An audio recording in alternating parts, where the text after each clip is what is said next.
Tusind tak. Yeah, ladies and gentlemen, I'll do this in English. I'm Torsten Frøltoft, the CEO of AcouSort, and I'm here today together with Thomas Lorel, who's a professor at Lund University and the founder or the key founder of AcouSort. AcouSort is here to commercialize the technology platform that has been developed in Thomas's research group. And at the same time, this is an invitation for subscription of shares prior to the planned listing on AcouSort. So what we do is sorting cells with sound. But why is this interesting? About 250,000 people die every year by sepsis or blood poisoning alone in the US. And this is even rapidly increasing. 8% per year is the extent of casualties of severe sepsis increasing every year. This corresponds to a doubling in only 9 years. If you look at the lower right corner of the slide, you can see that this corresponds to 377 casualties per 100,000 people in EU and US. Even bigger than the 3 biggest cancer indications: lung cancer, breast cancer, and prostate cancer. But also cancer is a big problem. Many million people die every year in the world, 12,000 in Sweden, 500,000 in the US, and this is even also increasing, not quite as dramatically as for sepsis, but still 2.5% per annum. So what can we do about it? Can sepsis or cancer actually be cured? Fortunately, in principle, the short answer is yes, they can. But only if they are diagnosed or really fast or early enough. Let's first take a look at how sepsis or cancer is actually diagnosed today. For sepsis, the first thing you do is to take a blood sample. Then you have to culture the blood to multiply the bacteria so you can actually identify them. This can take days. Then you do mass spectroscopy or DNA analysis to identify the specific type of bacteria so you can treat it effectively. For cancer, you first have to find if there is a tumor somewhere. You do this by CT scanning. If you find the cancer, the tumor, you do a biopsy, and then you can do manual or semi-automated inspection or DNA analysis to identify the exact type and find out what you can do about it. Both of these are very tedious and take long time. However, both for sepsis and cancer, actually biomarkers are present in a simple blood sample. The only problem is, today there are no effective separation methods to generate enough sample so you can do a good testing upfront. This is where acoustic separation or acoustic trapping comes in. And now Thomas Lorel will explain to you how this technology works. Thank you, Torsten. It's great to be here. I'll take you through some technology first before we're moving on with business development today here. So the technique that we have developed is called acoustic phoresis, and what we do is basically use sound or ultrasound to move particle. That's why it's called acoustic phoresis. Phoresis means moving. And what you see here in the middle is a cross-section of a microchannel. We are working in small channels less than 0.5 millimeter in size, in width. And we can make that resonate just like a guitar string, so it oscillates basically. And when that happens, you will have what's called a pressure node in the center, which will attract all cells or particles in that system. This is what you see here right behind me. This is a slow motion that happens in milliseconds, basically, where you're focusing microparticles in the center of the channel. So, question then, what does that have to do with AcouSort? Well, it's a generic technique actually to handle cells with very high precision in small format. So it will allow us then to basically design systems that have a very high throughput. We've shown that it's completely harmless to cells, so we can deal with clinical samples in a very good way. It allows you to connect to flowing bioanalysis systems that are already out there. So it's a continuous flow-based technology. Just an example of one of the fundamental modes of operation that you see down to the the left, when you focus these particles or cells, there's two things you should remember in that picture. You concentrate the cells, and you get a clean fluid at the same time. We'll get back to that, how we utilize that in AcouSort. The other example here is just where we are using different frequencies. We could actually switch or send particles to different locations in the microfluidic system where we are doing bioanalysis. We don't need any moving parts, no valves, nothing. We can just use sound and electronics to do that. Thirdly, most importantly, we can do separation. What we see coming in from below is a mixture of 3 different particle sizes that are in the range of cells. We can separate those. These are color-coded to be red, white, and blue. And as we increase the sound, you can see we are actually separating these. So we can pick out the target cells from a mixed population that you may have in your blood. Last, an example of what we are doing what's called washing cells. The most common way of treating a sample in bioanalysis of blood cells is that you centrifuge. You move the cells to a new fluid or new buffer, then you do the analysis. What we do here is basically moving cells from the blue fluid coming in from the side, and as we are turning on the ultrasound, we are moving the particles over to a clean boundary fluid in the center, and the dirty fluid goes off to the side. So we can do that continuously online in these sort of microfluidic systems that we are working with. Now, one of the applications that Torsten mentioned was looking for biomarkers in cancer, and this is a topic that we are following very closely in terms of research right now, and we are soon starting the first clinical testing of extracting what's called circulating tumor cells. This is a situation where the patient may come in and you're giving a blood sample to the doctor, and they are looking actually, do you have a disseminated cancer, meaning do you have a metastasis? That can be early traced if you see circulating tumor cells in the blood. So what the clinicians do today, they try to actually count the number of circulating tumor cells. This is a very tricky task to do. You're looking for a few cells in a background of 1 billion. You're going to have to find those, and that's a very tedious procedure. It takes basically a day to do that. But if you can do it, you have a very nice way, what's called a liquid biopsy. You just take a blood sample. You don't have to punch a needle into the liver or anywhere else to take a sample. This will guide you then in the treatment of the patient. If you get those circulating tumor cells, you could actually classify the type of tumor and also get a guidance as to get the right treatment immediately for the patient. And it's also then an immediate indicator of correct treatment, because the number of circulating tumor cells will go down quickly in the sample if you are giving the right treatment. If not, then you switch treatment as soon as possible. The sooner the better for the patient. And also, if you can get a hold of these circulating tumor cells, this will be of great assistance in order to develop new drugs against cancer. So the way we do that here is basically just designing a little microcapillary in the channel. We excite that with the ultrasound. Flow is coming from the left. You have mixed particles. The yellow particles in top, they are moving faster in the sound than the red ones, the red blood cells, for instance. We can extract then the concentrated circulating tumor cells in a tiny volume in the center outlet. What you see in the video here are separation of 5 micrometer sized particles from 7 from 5, which is pretty much close to what we're looking for in the real situation here. And we do that with very high precision today. So the other application I'd like to show you here is where we localize the ultrasound in the microchannel. So we have a tiny channel, a glass capillary in this case, where we localize the ultrasound with a little piezo transducer or ultrasound transducer.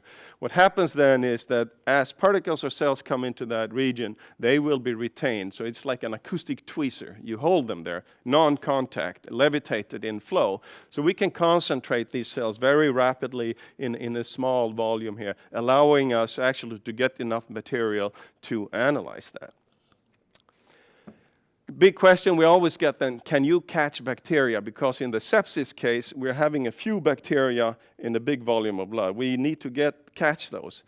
And as we looked into that, we realized, no, we cannot. What you saw there was a swirling around in the video here, indicating that small particles will not allow themselves to be caught by the ultrasound here. So, but interestingly enough, what we saw though was as you go up to, can we have a next slide if this one doesn't do it for me?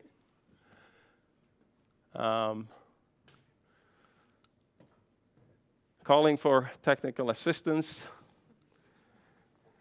Yeah, next, just click me forward one step. Or click back and forward, I don't know which.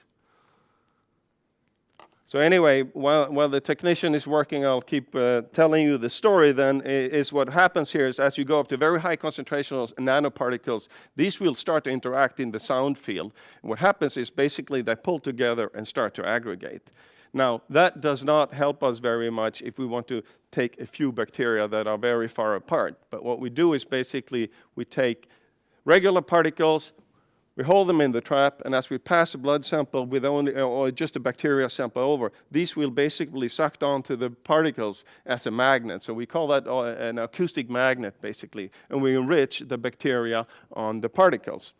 Now, this will then allow us to really rapidly do bacteria enrichment on a blood sample, for instance. And we've just shown in a recent study that we can actually just barely address the level of bacteria that you have in clinical samples now. So let's see if I can click us forward now, and we do that quickly. There you see the swirling. Here you see the high concentrated, I thought, technique. Stuff does not work with us, but the idea here was basically to use big particles. You have small particles coming in, they're sucked on to the big particle as a magnet. You do an enrichment, and you can do a vast enrichment, as you will see up to the right here. The green color you see coming out, all bacteria that are enriched in millions on top of these particles. Now, the applications here, what you can see is primarily in sepsis, but we're also looking very much into food analysis and food purity as a quality control in food production, and that's a big area.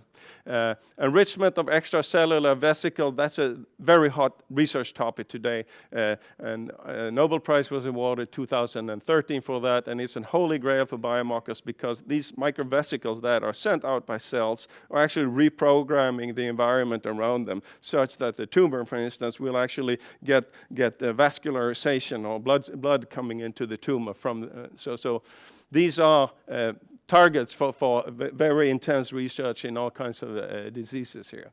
Last application before Torsten comes back then deals with basically just replacing the centrifuge in the lab. The simplest application actually and the most potential right now. So centrifugation, every blood sample that you give is centrifuged in the lab. After that, and this is done in millions basically all over the world every day. And all diagnostic instruments have one of those centrifuges inside of themselves basically. So if we could replace that, we could probably reduce the footprint of all those instruments a lot. And what we do here basically is that we use acoustophoresis to focus all the cells, get the clean plasma coming out to the side. And that's give us then a small footprint. We can remove the centrifuge from the lab. We sample, only use small sample volumes. We don't need a whole test tube. We only need a couple of 100 microliters of blood basically to do that. Right now we're on the stage of doing an OEM-module, basically a built-in module that you could put inside these current instruments that are out there on the market. So with this, I'd also just like to hand over to Torsten then, and he will tell you more about the market and the strategy that we do have. Thank you, Thomas. Yeah, it's of course very interesting technology, but it's only interesting if there is also a market for it. And we have done this market analysis where we have tried to group various specific applications into the low, medium, large, and very large market segments. So first, the circulating tumor cells and the bacteria concentration that are a little bit more long-term, that is still in the research phase, they represent a very large market segments. The actual products that we are working at right now are the plasma isolation that Thomas just talked about, particle washing instrument, and also an extracellular vesicle concentration by the trapping method. But as you can see, there are lots of more applications that we can start on working on at a later stage when the technology becomes more mature. Next, we have already, it's very important to emphasize, we have already initial products on the market.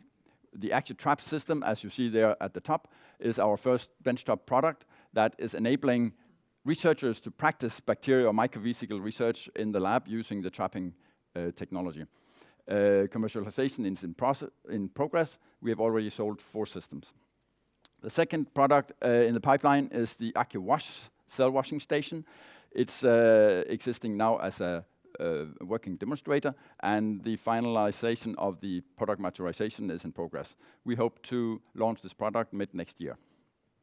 Then the third one is the more long-term or high-volume product is the blood plasma separation OEM-module. So a small module that can be built into third parties' analysis or diagnostic systems. We have already the first commercialization partner in place, and we have concluded an advanced feasibility study with this partner. We have 2 more partners in the pipeline. So in this way, I can go into the, here it comes, into our commercialization strategy. The strategy here is to develop and commercialize these OEM volume products. The first one is the blood plasma separation module in alliance with global life science partners. So they build it into their systems, but we provide the small volume for them. This provides direction and partly finance this development. But then, in parallel with this, we will sell also the benchtop products that I just mentioned to researchers so they can practice acoustic separation methods in the lab. And in this way, we generate early revenues, and we develop strategic collaborations with these research groups. So here are just pictures of the first products, the AcouWash system and the AcouTrap system. And our commercial goals are that we will work with 3 global partners on the blood plasma OEM-module. We have them one already as an actual collaboration and the other 2 in the pipeline.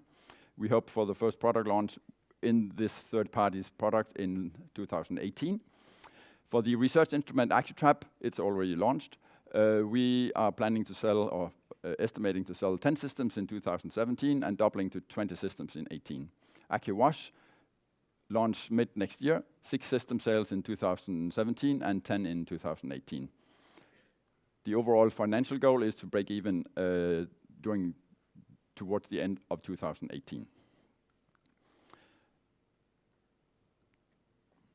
The management team to make this happen is listed here. The operational team at the left-hand side. I have a background as an electronic and physicist, and I've done a similar travel, co-founding a company in Copenhagen in 2000, and been the CEO of this company for 13 years until we sold it to the Swedish Biolin Scientific, a Ratas company. And Pelle Olsson is our project manager for the strategic collaboration projects. He's a renowned acoustofores expert.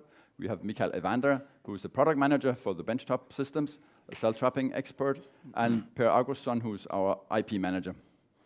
On the board of directors, we have Martin Linde, who's a known business executive as a chairman. We have Thomas Laurel as the key founder. We have Stefan Scheding securing our link to the clinical groups. He's a medical doctor and an associate professor at Lund University. And we have Anna-Lee Trødsson, who's an experienced lawyer. The shareholders of the company here pre-IPO reflects both mainly the founders and the management.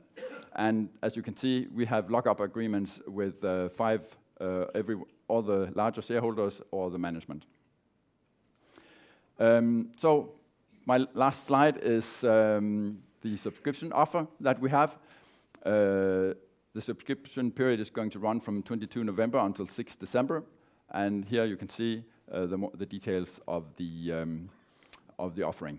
So thank you very much for listening. And thank you. Time for some questions. Please stand there. Yes. Thank you. Acoustophoretic is a hard thing to say. It's tungvrickare in Swedish. Can you explain when and why is acoustophoretic, that technique, better for blood plasma separation than the centrifugal forces? It's very easy to explain. If you today you use centrifugal forces, but then you need a centrifuge, and a centrifuge is something you have in a lab. And if you want to do these type of tests or of blood samples, like in point-of-care instruments or in benchtop instruments, then you don't have a centrifuge right there. And in order to actually do the same tests or even better tests in this type of instrument, you need a different and more continuous separation method. The centrifuge require many manual steps to actually do. And what sort of pricing, what will an instrument cost for blood plasma separation as opposed to a centrifuge? It's not something you can actually compare. The small module is going to cost a lot less than a centrifuge, but it's built into the more automated, larger system that our third-party collaboration partners provide. So from that point of view, it's going to be it's an OEM module in the same way as you can say that the Intel processor is a module that sits in all the computers. But without doing the exact calculations, you gave numbers for sales in 2018, and that would give you a cash break even. Yes. And to me, that would imply a sort of high pricing per system. The revenue generation the first couple of years is going to come from the benchtop systems, and the list price of those systems is about 50,000 euro per system. Okay. So this was a lot of information. Just to understand, how did you get to this point? I mean, how has the business been funded up until now? You seem to have done a lot of work and have a big team. That's a very good question, because we have funded all the development so far by collaborating with large companies like the life science companies in the world. They have come to us and asked, we've heard about this technology in some conferences. We think it sounds really interesting. Would it work for us? And we would say, well, we can make a feasibility study and find out, give you a report, and then they pay us to make this study, and we will use the profits from those type of investigations to fund the development that we've done so far. Yeah, so actually, like Torsten says, the background was basically that I got too much traffic from industry coming into the research lab, that we all of a sudden were all occupied by doing consultancy for industry rather than advancing science. And so at some point we decided that it's better we do this by just setting up a company and allocating those projects to the company, have a cleaner cut between academia and industry. And so that's how it started. And that was my next question. How should we understand this in terms of a research company coming out of the academic world versus a instrument building or product development business? Which one is it, and how would you describe that? I mean, you can say that you can really say that the research department of AcouSort is Thomas Lorel's group. We have collaboration agreements or IP agreements with about 10 people around in the group. And so the IP that they generate, they offer to the company. So from that point of view, we use the group as our fundamental research, and then we do the actual product development in the company. What's the situation, the status and the strategy referring to intellectual property? We have a little more than a handful of patent applications that are in different steps of processes. The very first one is already it's not actually issued, but it's allowed, so it's going to be issued. And then so when we see innovation that we think is commercially interesting generated in the group, we will offer to buy it and to process the patents. Yeah, and just one question on market. You mentioned a number, $200 million, I think, for blood plasma. Is that referring to the market today, or your share of an OEM's possible sales, or what's that? It's It's the market for instruments containing such an OEM component. Yes. Today or in the future, or I think it was actually as of a couple of years ago. Yes, this analysis was done in 2013, so it's actually a few years ago. so your share of that would be much smaller, and then you'll have a cost for the instrument and so forth. It will, but you have to imagine that this is for. There are many different applications, of course. also requiring blood plasma separation. Yeah. So so from that point of view, I mean, it's the sort of round number for the number of components that you would have to supply to one application. It would be in the 100,000 range per year per collaboration partner. And the buyers here, your customers, are who? Who's the taker here? You're selling this to pharma development companies or academic researchers, or what? Yeah, so we have two groups of customers. For the benchtop systems, we sell them to university research groups, and that's also where the first the first systems have been sold. But then the OEM products, our customer will be the large life science companies that are out there. I mean, there are, and all of our customers there, or potential customers there, they are plus 50,000 employee companies. I mean, really big ones. But the instruments will be used in development, in research, at pharma companies or in research settings? Then the systems that they provide will be used in diagnostics or in hospitals or at doctors' offices or. I mean, wherever. All over. Yes. So the volume product comes from the diagnostic, routine diagnostics, and everywhere everybody needs plasma. And they want to get rid of the centrifuges, basically. So that's why we've had so much traffic coming to us, because most of the global companies have actually asked, can you help us with getting rid of the centrifuge and make this easier for us?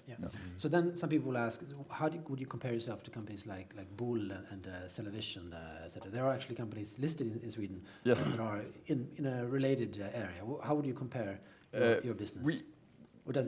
I mean, basically, we provide an enabling technology, a separation technology.